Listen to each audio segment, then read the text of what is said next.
Berjumpa lagi dengan Al-Barak. Kita lanjutkan cerita Budak Bayangan. Jangan lupa share, like, komen, dan subscribe. Budak Bayangan bab 1756, tidak ada yang tersisa. Sekali lagi, Sunni teringat pertemuan mengerikan dengan makhluk yang datang ke Ashen Barrow dari balik kabut. Seperti dalam labirin gelap di jurang dunia bawah, ia berhasil selamat dari pertemuan itu dengan tetap menutup mata atas saran Casey. Namun, makhluk itu sangat licik, mencoba mengelabui mereka agar membuka mata. Itulah pertama kalinya Sunni bertemu dengan makhluk keji yang mampu berbicara seperti manusia. Namun kini, saat mengingat kembali malam yang menakutkan itu, Sunni tidak dapat menahan diri untuk meragukan apakah makhluk itu benar-benar berbicara. Ia mencermati setiap kata yang diucapkan makhluk itu. Ekspresinya perlahan membeku. Sekarang setelah dipikir-pikir, bukankah memang begitu? Setiap kata yang diucapkannya adalah kata-kata yang diucapkan sendiri oleh Nevis, Casey, atau Sunni. Kabut itu telah mencuri kata-kata mereka, seperti halnya telah mencuri suara Casey. Seperti pantulan yang terdistorsi. Apakah karena makhluk-makhluk kehampaan tidak memiliki suara mereka sendiri? Atau karena alasan lain yang tidak dapat dipahami? Dalam kasus apapun, bagaimana caranya Carapace Demon mengusirnya kembali ke kedalaman laut gelap? Makhluk mimpi buruk yang menghuni lautan sementara di Forgotten Shore semuanya adalah dari pangkat korup, setidaknya. Namun, budak setia Soul Devourer hanyalah iblis yang bangkit. Apakah karena ia melayani pohon, dan diperkuat olehnya dalam beberapa hal? Karena Soul Devourer menyerang penyerbu bersama penjaganya? Atau hanya karena melawan makhluk kabut berbeda dari melawan kekejian lainnya? Mungkin Carapace Demon pun menutup matanya. Bukankah aku tahu makhluk lain yang membuatku ingin memejamkan mataku? Yah, sebenarnya, dia tahu dua. Yang pertama adalah Torment. Namun, dia lebih tertarik pada yang kedua.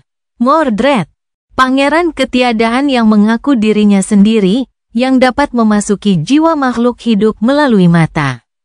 Gelar itu, apakah itu sekadar julukan ironis yang diciptakan Mordred karena ditelantarkan oleh keluarganya, atau sesuatu yang jauh lebih berarti? Lagi pula, hubungan antara dirinya dan ketiadaan tidak berhenti di situ. Dalam mimpi buruk kedua, tubuh asli yang dimasukinya adalah milik makhluk kabut misterius. Makhluk kabut yang turun dari pegunungan Hollow dan memakan setiap jiwa yang hidup di wilayah utara Kerajaan Harapan. Mordred juga telah mengalami semacam transformasi di Menara Ebony, yang membuatnya hampir mustahil untuk dirasakan melalui ramalan. Menara Ebony, yang dulunya milik Nether, pangeran dunia bawah, yang terikat erat dengan kabut putih dan kehampaan, mengenakannya seperti mantel. Apakah semua itu hanya serangkaian kebetulan? Atau apakah Mordred tidak memiliki hubungan apapun? Aku tidak bisa memahami orang itu. Apa aspeknya? Apa cacatnya? Apa yang telah Asterion lakukan padanya? Dan mengapa ia memasuki mimpi buruk pertama saat masih kecil? Apa yang terjadi padanya dalam mimpi buruk itu? Mordred membawa garis keturunan Dewa Perang, Dewi Kehidupan, serta kemajuan, teknologi, kerajinan, dan kecerdasan. Dewa pelindung umat manusia. Inti dari aspeknya tampaknya terhubung dengan refleksi dan cermin, yang menurut Sunni tidak ada hubungannya dengan peperangan, dan hanya sedikit berhubungan dengan teknologi dan kerajinan. Tentu saja, lineage dan aspek tidak harus terhubung secara langsung. Sunni sendiri membawa garis keturunan Weaver, tetapi memiliki aspek yang terkait dengan Shadow God. Nevis membawa garis keturunan Sun God, tetapi aspeknya tidak terhubung dengan dewa manapun, melainkan dengan Nephilim mistis. Kalau begitu, apa hubungannya cermin dengan ketiadaan? Sunyi tidak melihat hubungannya, tetapi pasti ada. Aku akan bertanya pada bajingan itu lain kali aku melihatnya. Tidak, benar. Aku tidak akan menemuinya lagi. Itu sedikit melegakan. Setelah mengatur napasnya, secara metaforis, Sunyi mendesah dan melanjutkan perjalanannya. Namun, kali ini, ia mengambil tindakan pencegahan tambahan. Ia memejamkan mata dan bergerak maju tanpa mengandalkan apapun kecuali indera bayangannya yang teredam, berpegang teguh pada bayangan semampunya. Kehampaan itu menindas. Namun, di saat yang sama, anehnya itu menyembuhkan. Sunyi tersiksa oleh ketidakberdayaan. Ia kesakitan karena tidak ada yang mengingatnya. Tetapi di sini, ironisnya, hidupnya bergantung pada kemampuannya untuk setidaknya mengingat dirinya sendiri, dan melakukannya dengan penuh semangat. Jika tidak ada orang lain yang dapat mengakui keberadaannya, dia harus melakukannya sendiri. Dan semakin Sunyi menegaskan keberadaannya, semakin tumpul rasa sakitnya. Sungguh situasi yang menyimpang. Bergerak diam-diam menembus kabut, Sunyi tersenyum miring. Namun kemudian, dia membeku. Omong kosong. Ia sudah terbiasa dengan kesunyian terpencil di Hollow Mountains sehingga perubahan mendadak itu membuatnya panik. Tanah di bawah kakinya baru saja bergetar. Karena khawatir, ia berlari ke tonjolan batu terdekat dan menghilang ke dalam bayangan yang terbentuk oleh batu-batu yang menjorok. Sunyi tetap diam, mengamati dunia dengan muram. Tanah berguncang dalam interval pendek, getarannya bertambah hebat setiap menit. Keheningan akhirnya terpecahkan oleh suara batu yang menggelinding dengan berisik menuruni lereng. Suara itu bergema dalam kabut, terdistorsi dengan aneh. Apa? Saat itulah hal itu terjadi. Pilar gelap yang bengkok turun dari langit dan menghantam lereng gunung yang tidak jauh darinya. Pilar itu tetap tidak bergerak selama beberapa saat, miring, lalu naik ke dalam kabut, lalu jatuh sekali lagi, puluhan meter jauhnya. Lebih jauh lagi, pilar lain menghantam batu. Lalu pilar lain, dan pilar lain, dan pilar lain lagi. Sunyi tiba-tiba merasa sangat kecil. Ini adalah kaki. Pada saat berikutnya, suara yang tak terlukiskan menggema di antara kabut, mengganggu alirannya. Terdistorsi, itu seperti teriakan memekakkan telinga dari perang yang lahir, atau ratapan sedih dari binatang buas raksasa. Ratapan itu penuh ketakutan dan penderitaan. Bayangan afas menutupi area tempat Sunyi bersembunyi, lalu, cairan gelap mengalir dari atas. Air terjun raksasa yang menyerupai darah jatuh dan memercik di bebatuan, berubah menjadi sungai pegunungan. Tersembunyi dalam bayangan, Sunyi mengamati pemandangan mengerikan itu dalam diam. Kabut mengalir di atas sungai darah hitam, dan saat dia melihatnya, darah itu perlahan menjadi transparan, berubah menjadi gumpalan kabut. Beberapa saat kemudian, sungai berbusa itu hilang, dan yang tersisa hanyalah tidak ada apa-apanya. Pilar-pilar yang menjulang tinggi itu meninggalkan jangkauan persepsinya, dan bayangan besar yang menekan Sunyi pun lenyap bersamanya. Makhluk besar itu, apapun itu, telah berpindah tempat. Sekitar 1 menit kemudian, sesuatu jatuh ke tanah di kejauhan, menyebabkan satu getaran terakhir yang dahsyat. Sunyi ragu-ragu sejenak, lalu muncul dari bayang-bayang. Dia berdiri tak bergerak selama beberapa saat, melihat ke arah perginya makhluk besar itu. Akhirnya, dia mengertakkan gigi dan mengikuti. Apa yang sebenarnya aku lakukan? Dia tidak yakin mengapa dia ingin menemukan tempat di mana makhluk itu jatuh, tetapi ada sesuatu yang mendorongnya maju. Mungkin karena kebutuhan untuk mengetahui musuh seperti apa yang akan dia hadapi di tempat yang menakutkan ini. Mungkin karena rasa ingin tahu yang sederhana. Mungkin karena panggilan kehampaan, keinginan yang mengerikan untuk melompat ke jurang yang memanggil. Di suatu titik, Sunni berbelok ke lereng vertikal dan mulai memanjat. Kabut putih itu tidak seragam, lebih tebal di beberapa tempat dan lebih tipis di tempat lain. Biasanya, semakin dekat ke puncak, semakin jauh mereka bisa melihat. Butuh beberapa waktu baginya untuk memanjat tebing tinggi itu secara diam-diam. Mengikuti tepi tebing, Sunni mencapai langkan sempit dan terlihatlah sebuah lembah pegunungan yang luas. Kabut menyelimuti tempat itu, tetapi ia masih dapat melihat sosok mengerikan dari makhluk besar dan menjijikkan yang berbaring di dalam kabut. Tubuhnya yang besar membentang sejauh yang dapat ia lihat. Mengalihkan pandangannya, Sunni memucat ketika ia melihat lautan kegelapan yang mengerikan merasuki jiwa makhluk itu, menyebar dari 7 pertumbuhan tumor. Seorang Titan Agung, hatinya tiba-tiba menjadi dingin. Melihat Titan besar saja sudah cukup mengerikan. Namun, yang membuat Sunni benar-benar tegang adalah kenyataan bahwa daging kekejian itu robek dan rusak parah, seolah-olah baru saja lolos dari benturan yang mengerikan. Apa yang bisa menghancurkan Great Titan sedemikian buruknya? Lukanya mengerikan dan amat mengerikan. Namun, lukanya tidak cukup parah untuk membunuh makhluk seperti ini. Namun, mereka melemahkannya. Mereka melemahkan tubuhnya, mereka melemahkan pikirannya, mereka melemahkan jiwanya, dan mereka melemahkan kemauannya. Dan itu terlalu berbahaya di Pegunungan Hollow. Meskipun kekejian yang tak terduga itu masih hidup, kabut sudah mengalir di atas bentuknya yang tak berujung.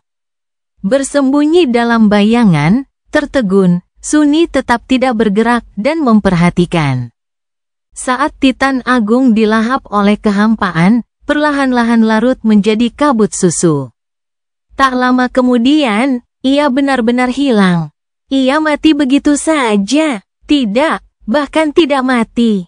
Titan terhapus begitu saja, seolah-olah tidak pernah ada sama sekali. Budak Bayangan Bab 1757, Pegunungan Berongga.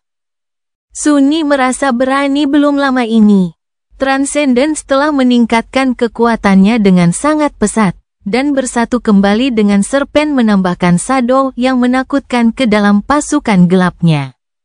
Dia telah menerjang kedalaman gelap lautan bumi, membantai seluruh pusat Antartika seperti malaikat maut, membunuh binatang musim dingin. Dan menyeberangi kepulauan rantai seolah-olah dia sedang berjalan-jalan di taman. Kekuasaannya telah menguasai dirinya, dan dia mengira dirinya sangat kuat. The Hollow Mountains menghilangkan anggapan itu darinya.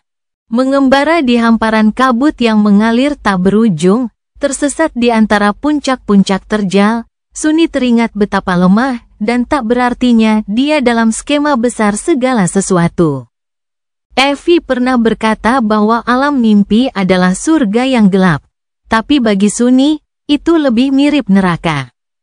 Namun, jika wilayah yang ditaklukkan di alam mimpi adalah neraka, Pegunungan Hollow adalah jurang yang lebih dalam dan jauh lebih mengerikan.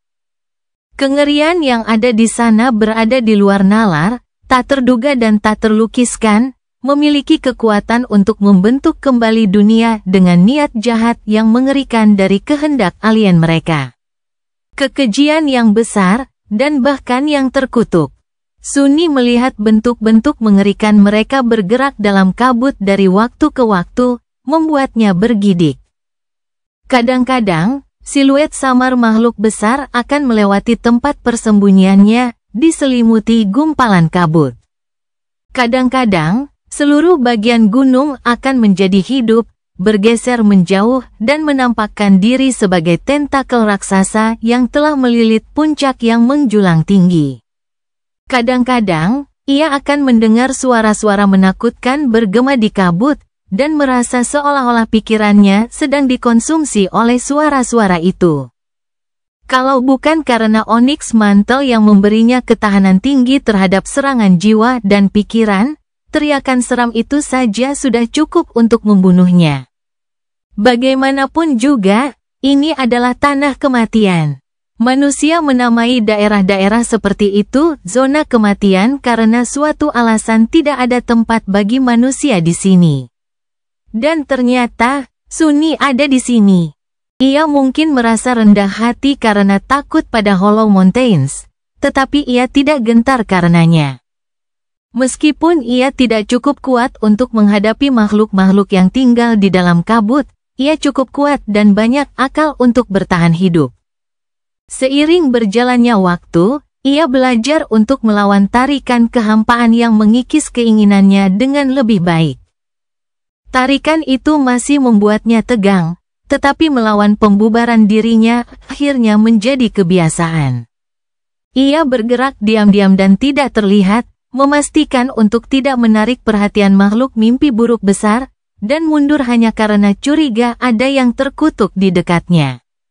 Tentu saja, dia tidak selalu bisa melarikan diri. Seiring berjalannya waktu, Sunni beberapa kali gagal menghindari perhatian dari makhluk-makhluk keji yang kuat. Bertahan di tengah kabut itu sulit, dan indranya terganggu, begitu pula indera mereka. Tetapi itu berarti banyak hal bergantung pada keberuntungan. Dan Sunni tidak beruntung sama sekali. Ketika ia dipaksa untuk bertarung, pertempurannya sangat menegangkan. Batu hitam hancur berkeping-keping.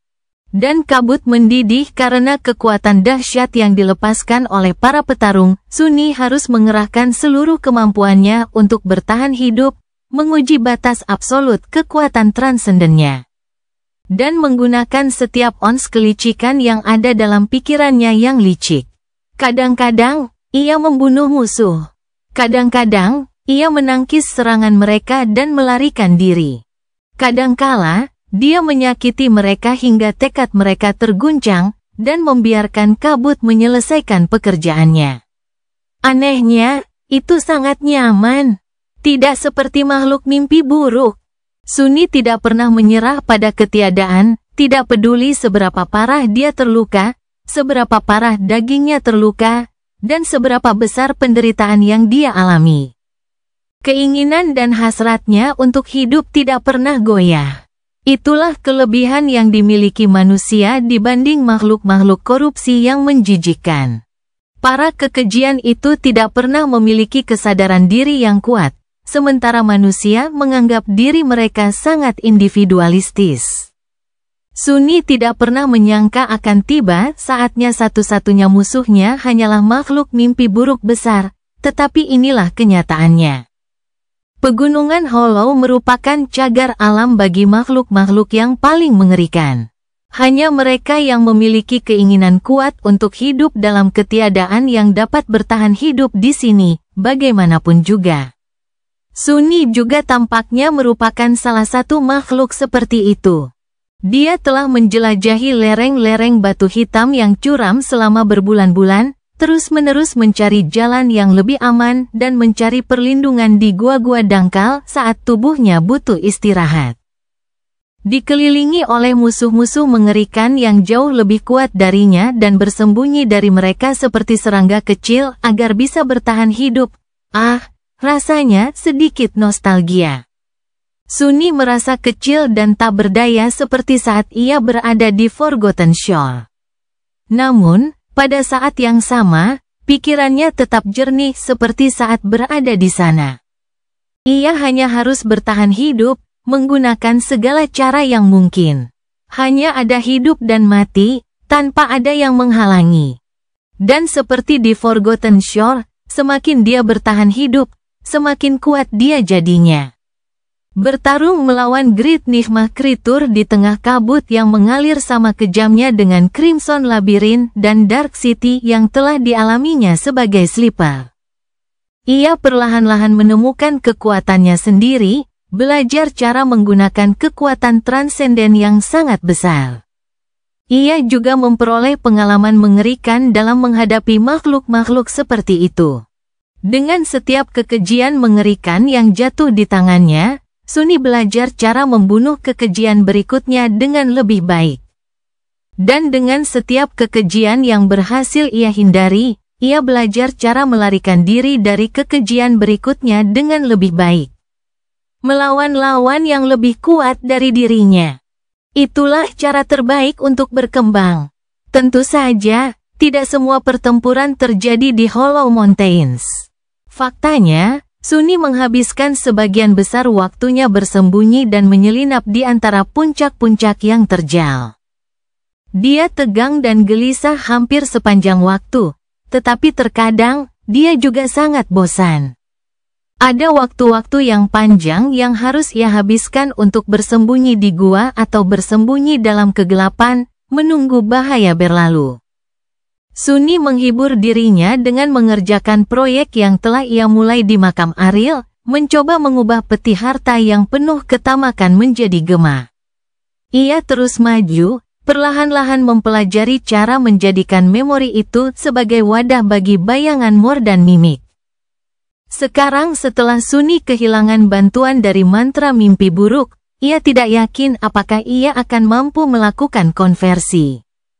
Tetapi ia tetap ingin mencoba, karena ia tahu bahwa ia tidak akan mendapatkan gema baru karena alasan yang sama. Melawan makhluk mimpi buruk yang kuat lebih dari sekadar mengasyikkan, tetapi ia membutuhkan sedikit variasi dalam hal hiburan. Menenun memberikan perubahan yang menyenangkan. Tentu saja, makhluk mimpi buruk bukanlah satu-satunya makhluk yang tinggal dalam kabut. Ada juga yang lainnya. Sunny baru saja bertemu dengan makhluk-makhluk kehampaan setelah meninggalkan pinggiran Hollow Mountains dan menjelajah lebih dalam kehamparan luas wilayah yang mematikan itu. Pertemuan pertamanya nyaris menjadi pertemuan terakhirnya. Bisikan suara-suara yang sudah lama terlupakan, gema ratapan yang sudah lama padam. Mereka mengelilinginya dari semua sisi, melayang dalam kabut. Sunny memejamkan matanya rapat-rapat, bersembunyi dalam bayangan dan berdoa agar makhluk menakutkan itu berlalu tanpa menyadarinya. Entah bagaimana, dia tahu bahwa jika dia melihatnya, dia tidak akan selamat. Atau setidaknya dirinya sendiri tidak akan selamat, siapa tahu. Mungkin 6 bayangan kesepian akan tertinggal berkeliaran di dunia setelahnya. Akhirnya bisikan-bisikan itu semakin menjauh dan menghilang. Semakin dalam Sunny masuk ke dalam kabut, semakin banyak makhluk-makhluk ini yang ditemuinya. Ia tidak pernah menatap mereka, jadi ia bahkan tidak tahu seperti apa rupa mereka, atau apakah mereka mirip dengan apapun. Ia bisa saja melawan makhluk-makhluk mimpi buruk, tetapi setiap kali ia bertemu makhluk kabut, ia bersembunyi atau melarikan diri. Hanya saja, setelah beberapa saat, Sunny mulai meragukan apakah mereka benar-benar makhluk. Rasanya seolah-olah suara-suara yang berkeliaran di kabut adalah fenomena aneh. Seolah-olah sisa-sisa benda dan makhluk yang terhapus oleh ketiadaan melayang di kabut, tertarik satu sama lain oleh sisa-sisa kuno dari keinginan yang terhapus. Namun, dia punya kecurigaan tertentu. Menjadi berarti dipersepsikan. Ada aliran pemikiran yang menyatakan bahwa sesuatu hanya ada jika dapat dirasakan. Sesuatu yang tidak dapat dirasakan tidak ada, tetapi karena seseorang tidak dapat merasakan apapun, maka segala sesuatu yang dapat dirasakan pastilah ada. Dengan kata lain, tak ada sesuatu pun yang akan menjadi sesuatu hanya dengan tindakan dipersepsikan. Seperti pantulan, mungkin, yang hanya ada saat seseorang berdiri di depan cermin. Itu adalah sebuah filsafat yang agak aneh, dan filsafat yang bergantung pada keberadaan Tuhan yang Maha Tahu untuk memberikan makna, Tuhan yang memahami seluruh keberadaan. Dan karenanya menjadikannya nyata. Tentu saja, para dewa sudah mati, dan lebih dari itu, mereka tidak pernah Maha Tahu. Jadi, itu membantah seluruh anggapan itu. Tetapi Sunny masih merasa bahwa ada inti kebenaran di dalamnya. Barangkali sesuatu dapat ada tanpa dapat dipersepsikan, dan tidak ada sesuatu pun yang tidak dapat menjadi sesuatu bahkan jika disaksikan. Namun, ia merasa bahwa makhluk-makhluk kabut itu pasti akan menjadi lebih nyata jika mereka disaksikan. Melihat mereka sama saja dengan memberi mereka kekuatan. Melihat mereka akan membuat sesuatu menjadi sesuatu yang cukup untuk bersentuhan dengan keberadaan dan menghancurkannya. Setidaknya itulah yang dipikirkannya. Karena alasan itulah Sunni tidak hanya menutup matanya di dekat makhluk-makhluk kabut itu, tetapi juga menutup telinganya dan menarik kembali indera bayangannya, sehingga dirinya menjadi buta, tuli, dan bisu. Kehilangan sebagian besar inderanya di tengah zona kematian adalah teror tersendiri, tetapi dia hanya menggertakkan giginya dan bertahan. Sunni tidak tahu apakah tindakannya itu ada artinya, tetapi makhluk-makhluk kehampaan itu tidak pernah berhasil melahapnya, jadi mungkin saja tindakannya itu benar. Budak Bayangan bab 1758, sesuatu yang jahat akan datang ke sini.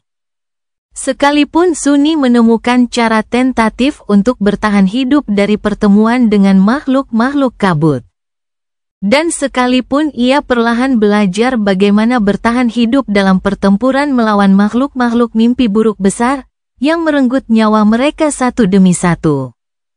Sekalipun ia menghindari para terkutuk dengan sangat hati-hati, masih ada satu masalah besar yang harus ia hadapi. Pegunungan Hollow itu sendiri. Forgotten Shore merupakan daratan luas, yang mungkin dulunya merupakan wilayah kekuasaannya sendiri. Nihmah Desert berukuran sama, bahkan mungkin lebih besar. Namun, rangkaian pegunungan membentang dari timur ke barat seperti tembok besar, yang membatasi kedua wilayah ini dan beberapa wilayah lainnya. Sungguh luar biasa. Lebih buruk lagi, puncak-puncak yang terjal itu diselimuti kabut tebal, yang membuat perjalanan mereka menjadi mustahil. Sunni sangat yakin bahwa ia tidak kehilangan pemahamannya tentang di mana letak utara, tetapi setelah puluhan pertempuran sengit dan lolos dari maut, keyakinannya tidak mutlak. Mungkin dia benar-benar tersesat, atau mungkin pegunungan Hollow terlalu luas. Bagaimanapun, perjalanannya memakan waktu lebih lama dari yang dia duga. Jauh lebih lama. Di luar sana, di balik kabut, keluarga Rain telah meninggalkan dunia nyata dan menetap di Ravenheart. Avatar Sunni telah mendekatinya dan entah bagaimana berhasil membujuknya untuk menjadi gurunya. Tetapi Sunni masih mengembara dalam kabut, bersembunyi dari kengerian tak terkatakan yang ada di dalamnya, dan bertarung dengan mereka saat tidak ada kesempatan untuk melarikan diri. Kadang-kadang, ia meragukan bahwa ada sesuatu kecuali kabut putih yang pernah ada. Ia begitu terbiasa dengan kabut yang mengalir dan bebatuan hitam. Begitu terbiasa dengan kehidupan keras makhluk terlemah di pegunungan, dan begitu akrab dengan sifat aneh keberadaan di lautan kehampaan sehingga masa lalunya tidak tampak nyata. Bukankah itu ironis? Satu-satunya hal yang tampaknya ada adalah ketiadaan. Kehidupan yang hangat dan menawan dari avatar jauhnya tampak seperti mimpi. Lucu. Dipukuli dan dianiaya, terluka di sekujur tubuh, Sunni perlahan belajar cara bertarung dan berfungsi tanpa mantra mimpi buruk. Bosan hanya berupaya mengubah peti ketamakan menjadi gema. Ia mencoba membayangkan memori yang akan menggantikan beberapa fungsi dasar mantra, terutama yang berkaitan dengan penyajian informasi dalam cara yang mudah dicerna.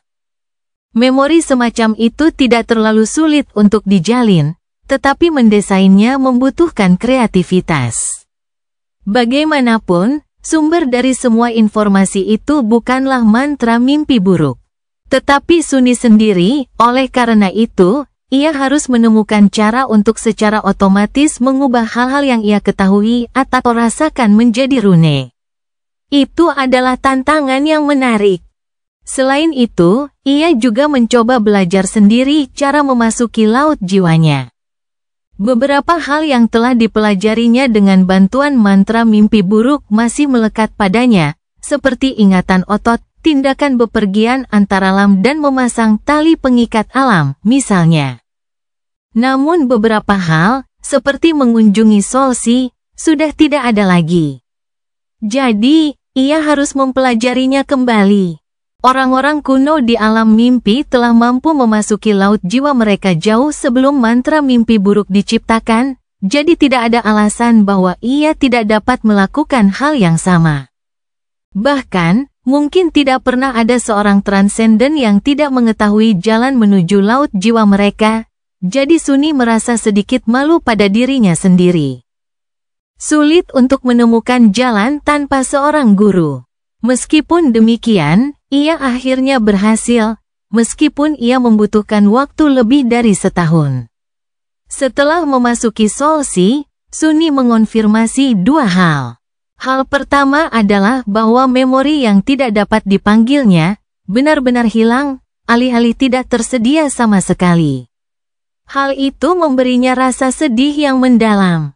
Hal kedua yang dipelajarinya adalah bahwa bayangan tak berwujud dari bibit burung pencuri keji juga telah hilang, seperti dugaannya. Makhluk menjijikkan itu telah memangsa anak ayamnya yang menjijikkan. Setahun telah berlalu, dan dia masih berada di Hollow Mountains. Dia merayakan ulang tahunnya yang ke-22 di sebuah gua kecil di lereng gunung yang berkabut. Sunni merasa bersyukur kepada Onyx Mantle dan Puppeteer's Root, jika bukan karena fakta bahwa kedua armornya dapat memperbaiki dirinya sendiri, dia pasti sudah mengenakan kain perca. Ia juga berterima kasih kepada mata air abadi karena berkat anugerah Cassie, ia tidak hanya bisa menghilangkan dahaganya kapanpun ia mau, tetapi juga bisa membersihkan diri secara teratur. Jika tidak, semua makhluk di wilayah itu mungkin akan mencium bau busuknya. Dia juga berterima kasih kepada Bone Weave dan gigi transenden miliknya. Sebagian besar perbekalan yang disimpannya di Covetus Cove sudah lama habis, jadi makanannya sebagian besar terdiri dari daging yang dipanen dari Great Nigma Creatures yang dibunuhnya. Rasanya surgawi, tetapi mengunyahnya seringkali merupakan sesuatu yang hanya bisa dilakukan oleh Sein. Beberapa bulan setelah mendapatkan akses ke Laut Jiwa, Sunni berhasil mengubah Covetus Cove menjadi Echo yang cacat. Itu hanya Echo dalam nama, memiliki struktur seperti Echo, tetapi tidak memiliki komponen utama, kemiripan otonomi. Meskipun demikian, itu tidak masalah. Sunni tidak membutuhkan cover untuk melakukan apapun yang dapat dilakukan Echo asli, ia hanya membutuhkannya sebagai wadah bagi bayangan.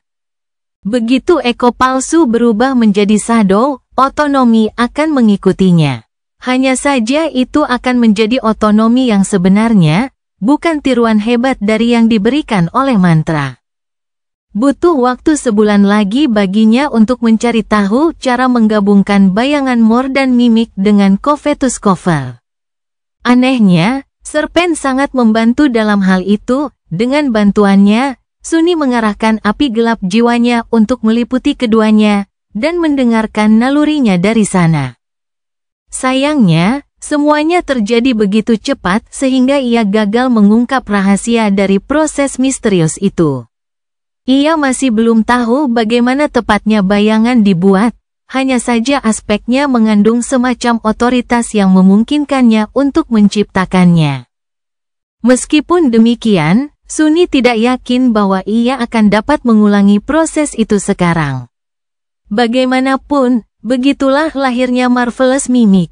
Sunni sendiri yang memberi nama itu, karena itulah yang dirasakannya setelah memerintahkan bayangan barunya untuk mengubah dirinya menjadi gubuk kecil. Tidur di bawah atap sungguhan, jauh dari kabut.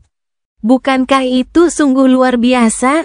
Perjalanannya melalui pegunungan Hollow masih melelahkan dan mengerikan, tetapi setidaknya sudah sedikit lebih nyaman.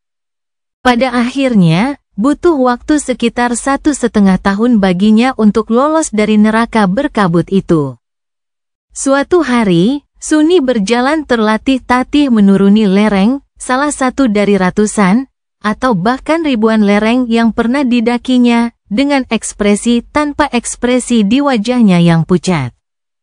Tentu saja, tidak seorang pun dapat melihat wajahnya, karena wajahnya ditutupi oleh topeng wafel.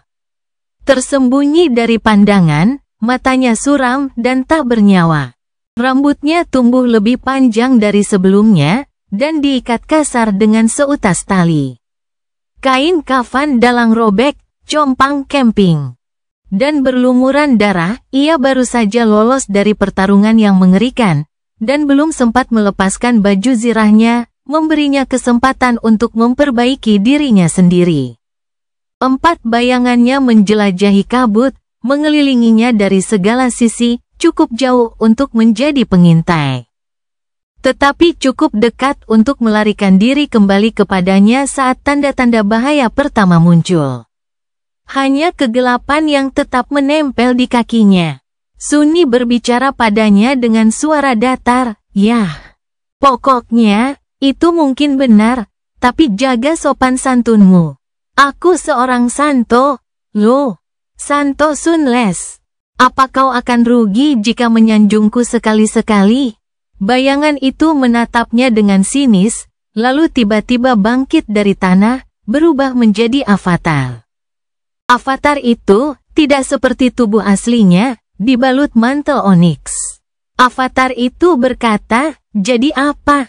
Aku juga Sein Sunles. Aku tidak pernah berbohong." Sunni menatap avatar itu dengan pandangan gelap.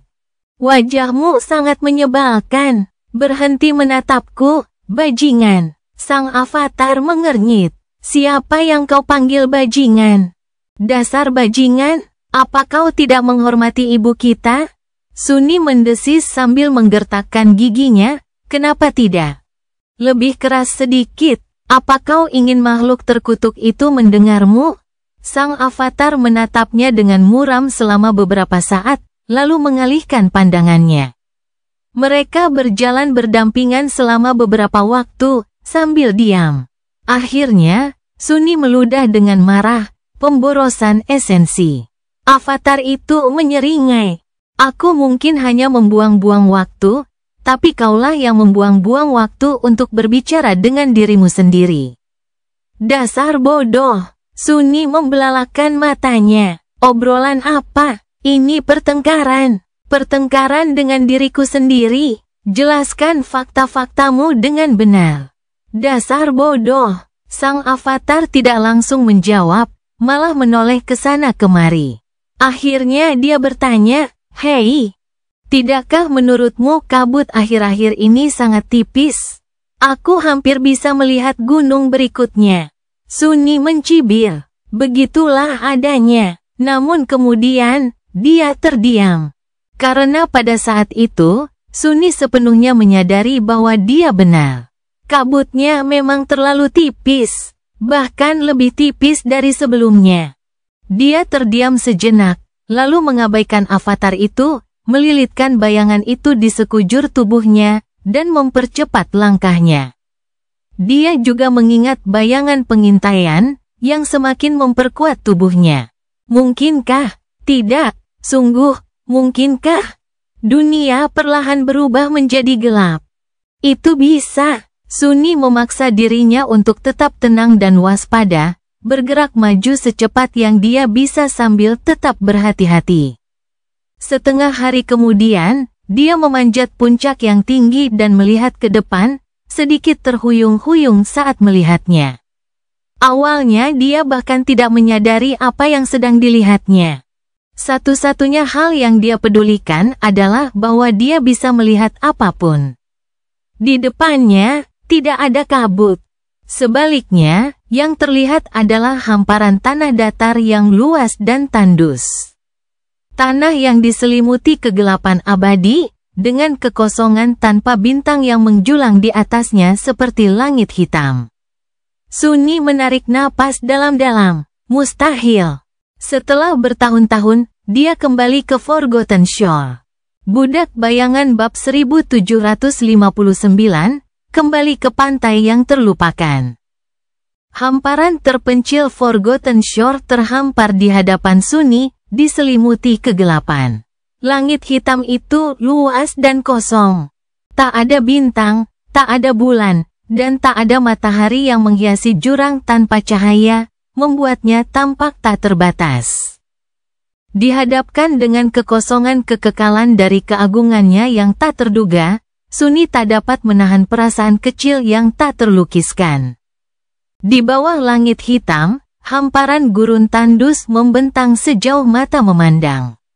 Pantai yang terlupakan telah berubah, menjadi hampir tak dikenali lagi. Teror puncak, matahari tanpa nama, telah mati, dan lautan karang merah tak berujung yang telah lahir darinya juga telah lenyap, digantikan oleh debu pucat. Kegelapan yang menyelimuti hamparan tandus itu mutlak. Namun, itu hanyalah ketiadaan cahaya, bukan kegelapan sejati yang bersemayam di jurang dunia bawah. Karena itu, tatapan Sunni dapat menembus tabirnya tanpa hambatan. Pantai yang terlupakan, telah menjadi negeri bayangan. Bibirnya yang tak berdarah berubah menjadi senyuman pucat. Saya kembali.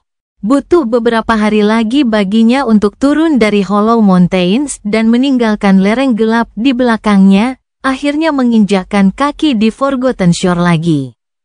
Dikelilingi lautan debu pucat dan keheningan mutlak, Sunni tetap tak bergerak selama beberapa saat, menatap ke kejauhan dengan ekspresi aneh di wajahnya yang memar.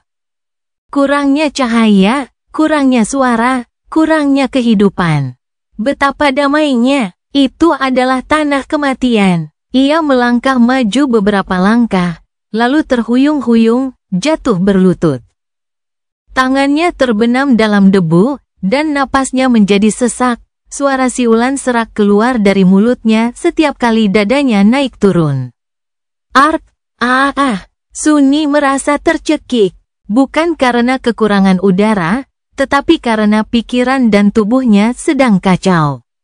Ia mengalami semacam serangan panik, yang disebabkan oleh fakta bahwa tidak ada kabut di sekitarnya lagi. Tidak ada kehampaan, dan karenanya, Sunni tidak perlu berjuang untuk tetap eksis lagi. Namun, ia sudah terbiasa dengan kebutuhan konstan itu, sehingga ketiadaannya bagaikan guncangan hebat. Segala sesuatu di sekitarnya begitu kokoh dan tak berubah, begitu nyata dan nyata, begitu berarti. Segalanya tampak aneh. Bukankah itu aneh? Ternyata, ada kemungkinan untuk mengalami serangan panik akibat rasa lega itu. Perasaan itu begitu kuat hingga membuat Sunni benar-benar lemah, membuatnya tidak dapat berpikir, bergerak, atau mengendalikan diri. Ia tetap berlutut selama beberapa saat, lalu terkapar di debu. Sangat tenang. Tak lama kemudian, ia meringkuk menjadi bola, dan tertidur dengan damai. Sunni tidur tanpa mimpi selama beberapa hari. Ia terkejut sekaligus khawatir dengan lamanya waktu tubuh aslinya tertidur, tetapi ia menilai bahwa tubuh itu layak untuk beristirahat sejenak. Atau mungkin banyak sekali. Menghabiskan waktu 1,5 tahun di Hollow Mountains bukanlah hal yang mudah bagi mereka yang lemah hati. Sebenarnya, itu benar-benar gila. Jika Sunni tahu betapa panjang dan mengerikan perjalanannya, dia tidak akan pernah berani masuk ke dalam kabut. Atau mungkin tidak, mungkin dia akan tetap pergi ke kehampaan. Bagaimanapun, meskipun melintasi Hollow Mountains adalah kejadian yang mengerikan, itu juga menyenangkan dengan cara yang aneh dan mengerikan. Itu juga cukup membuahkan hasil, melembutkan kemauannya dan mengasah keterampilannya. Sunni sekarang sudah menjadi transenden, jadi keterampilannya juga harus menjadi transenden. Faktanya, dia telah merenungkan konsep seni pertempuran transenden akhir-akhir ini. Bagaimanapun, tubuhnya butuh istirahat, jadi dia membiarkannya tidur. Namun, tidur di atas debu tidaklah terlalu nyaman. Dia memanifestasikan avatar dan memanggil Marvelous Mimic. Begitu Shadow berubah menjadi gubuk. Avatar itu membawa tubuhnya ke dalam dan meletakkannya di tempat tidur darurat, yang tidak lebih dari sekadar panggung tinggi yang dibentuk oleh mimik atas namanya. Sein, Serpen, Vien, dan Nigma menjaga gubuk itu, masing-masing diperkuat oleh satu bayangan. Sementara itu, Avatar membuat api unggun dan mulai menyiapkan makanan. Saat Sunny terbangun, ada hidangan lezat yang menunggunya di atas meja. Ia terdiam beberapa saat, lalu mendesah dan duduk, sambil mengucek matanya. Bantal dan selimut yang tadi ia wujudkan perlahan menghilang menjadi bayangan. Avatar itu menunjuk ke arah makanan sambil menyeringai. "Ayo makan, aku punya 10 jenis daging monster untuk kamu nikmati." Sunny cukup lapar, jadi dia tidak membuang waktu. Mengambil gigitan pertama, dia berlama-lama beberapa saat, lalu bertanya dengan muram, "Apakah kita kehabisan garam?"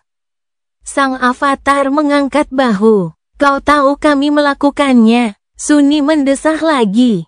"Bagaimana dengan kopi?" Sang Avatar menatapnya dengan geli. "Masih ada sedikit. Mari kita simpan untuk acara khusus." Tentu saja Sunny tidak perlu bertanya pada dirinya sendiri, karena ia sudah tahu semua jawabannya. Namun, tetap saja, lebih menyenangkan makan sambil menikmati percakapan yang ramah, meskipun ia berbicara sendiri. Pengiringnya hebat dalam banyak hal, tetapi tak satu pun dari mereka adalah tipe yang banyak bicara. Faktanya, satu-satunya yang pernah berbicara adalah Vien, tetapi orang itu lebih baik tutup mulut.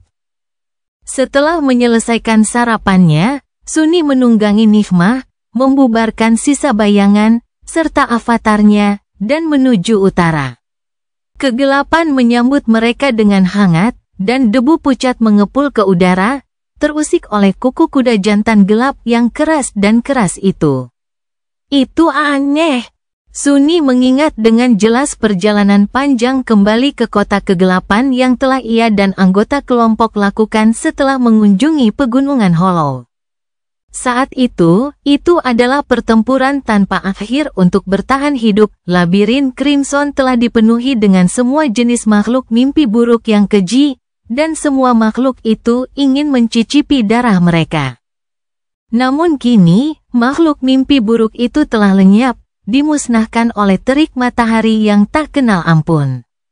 Crimson Labirin pun lenyap, kehancurannya disebabkan oleh hancurnya matahari.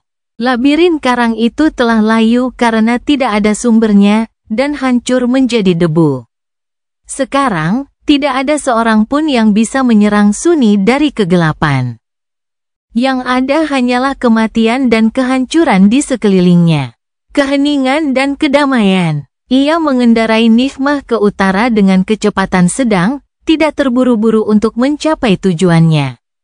Sambil bergoyang pelan di pelana, Sunny menyeruput air dari Endless Spring dan melihat sekeliling, tatapannya penuh dengan rasa ingin tahu yang tenang. "Kurasa aku mengenali tempat itu." "Bukan, sulit untuk menemukan arah di tengah lautan debu." Ada beberapa tempat yang bisa dikenali Sunny, tetapi ia memasuki Forgotten Shore di tempat yang berbeda dari tempat yang dikunjungi kelompok itu. Rutenya sama sekali berbeda, dan ia bisa saja berada ratusan, atau bahkan ribuan kilometer jauhnya dari tempat-tempat yang dikunjungi kelompok itu. Baiklah, tidak masalah. Jika Sunny mau, ia bisa menghabiskan sisa hidupnya di sini. Ia akan menemukan apa yang ia cari pada akhirnya.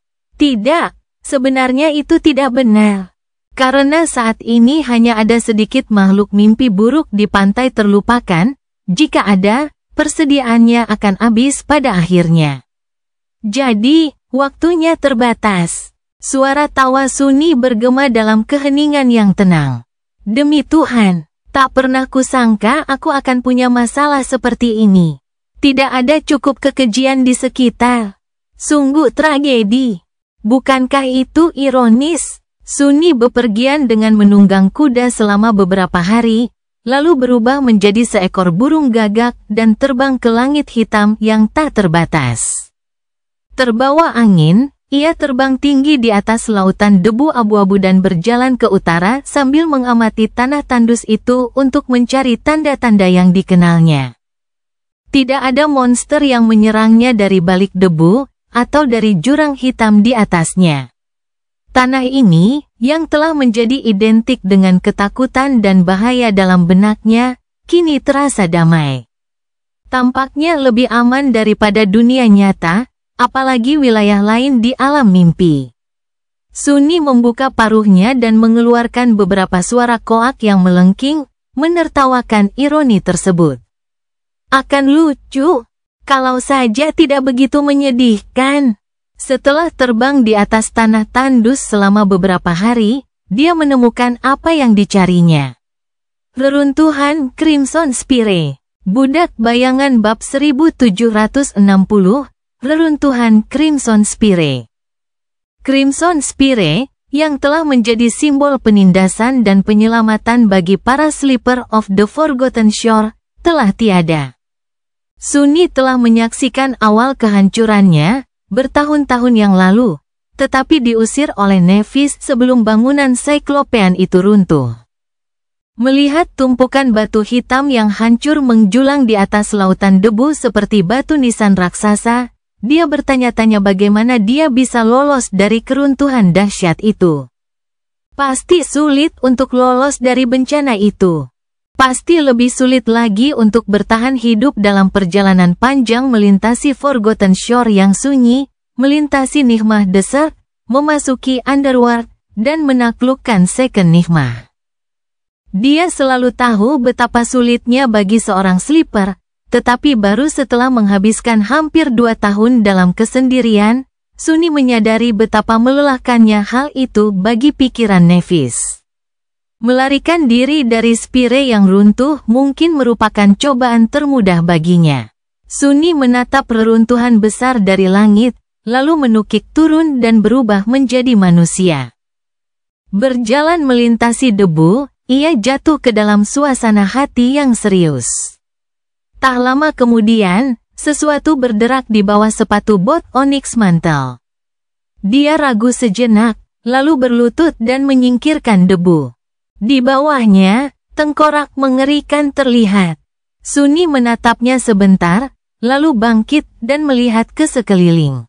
Ia dapat melihat lebih banyak tulang di tanah di sekitarnya, semuanya tertutup oleh lapisan debu tebal. Desahan pelan keluar dari bibirnya. Ini dia. Dia berada di tepi medan perang tempat pasukan pemimpi bertempur melawan gerombolan makhluk mimpi buruk. Di sana, di kejauhan, berdiri sisa-sisa mesin pengepungan yang dikomandoi Kai. Tidak terlalu jauh dari sana, Evie telah bertahan melawan banjir kekejian, prajuritnya tewas satu persatu, hingga tak seorang pun tersisa.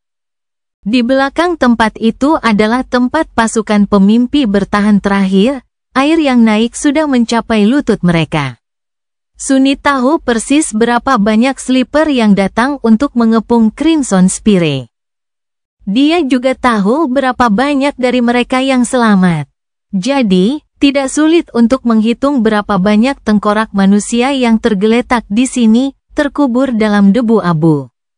Dia terdiam beberapa saat, lalu berkata pelan, "Mimpi burukmu sudah berakhir." Sambil mendesah dalam-dalam, dia meneruskan perjalanannya menuju jembatan yang mengarah ke pulau tempat Spire pernah berdiri.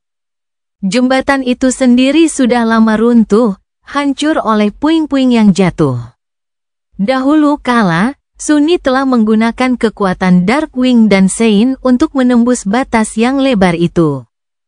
Namun hari ini, ia menghilang begitu saja dari tempatnya dan muncul di sisi lain beberapa saat kemudian. Yang dibutuhkan hanyalah satu langkah. Berbalut baju zirah onyx. Dengan rambut hitam legamnya yang menari tertiup angin, Sunni berjalan melintasi reruntuhan dan kemudian membeku di tempat, ekspresi tersirat keheranan tampak di wajah pucatnya. Matanya sedikit melebar. Wah, ini kejutan. Di luar sana, di depannya, sebuah patung batu raksasa berlutut di tanah, tidak bergerak. Sunni langsung mengenalinya. Permukaan batu kuno yang lapuk, retakan-retakan kecil dan retakan-retakan tempat banyak sekali kekejian menyerang raksasa itu sejak zaman dahulu. Setelah mengembara di Forgotten Shore selama ribuan tahun, patung sang pembangun akhirnya beristirahat. Tentu saja, kepalanya masih hilang. Palu raksasa yang pernah menghantam penghuni kedalaman yang mengerikan itu tergeletak di reruntuhan di samping, terlupakan dan ditinggalkan. Raksasa itu diam dan tak bergerak, punggungnya membelakangi Sunni. Sambil menarik napas dalam-dalam, dia berjalan mengitari patung raksasa itu dan menghadapinya. Untuk beberapa saat, hanya ada keheningan. Di depan raksasa yang berlutut itu, 6 kepala batu tergeletak di reruntuhan, menatap kosong ke ruang kosong tempat gerbang Crimson Spire dulu berada. Sang penguasa, sang pendeta, sang pemburu, sang pembunuh, sang ksatria, sang orang asing. Kepala ketujuh, kepala sang pembangun yang dengan lembut berada di tangan patung, dipegang dengan lembut di tangan patung. Raksasa itu tidak menunjukkan tanda-tanda kehidupan, karena telah menemukan apa yang selama ini dicarinya. Sunni terdiam sebentar, lalu mengalihkan pandangannya, melihat ke dalam batu raksasa itu. Pikirannya dipenuhi rasa ingin tahu yang cemerlang. Kamu ini sebenarnya apa? Tak lama kemudian, suara aneh keluar dari bibirnya. Jadi begitulah adanya, patung berjalan. Bukanlah makhluk hidup atau makhluk mimpi buruk. Ia tidak memiliki jiwa. Sebaliknya, 7 pecahan jiwa transenden tersembunyi di kedalaman batunya, terhubung oleh saluran esensi yang berkilauan redup. Pecahan jiwa, bukan inti. Raksasa kuno itu adalah sebuah automaton. Golem besar yang diciptakan oleh sang pembangun dan dihidupkan kembali melalui sihir.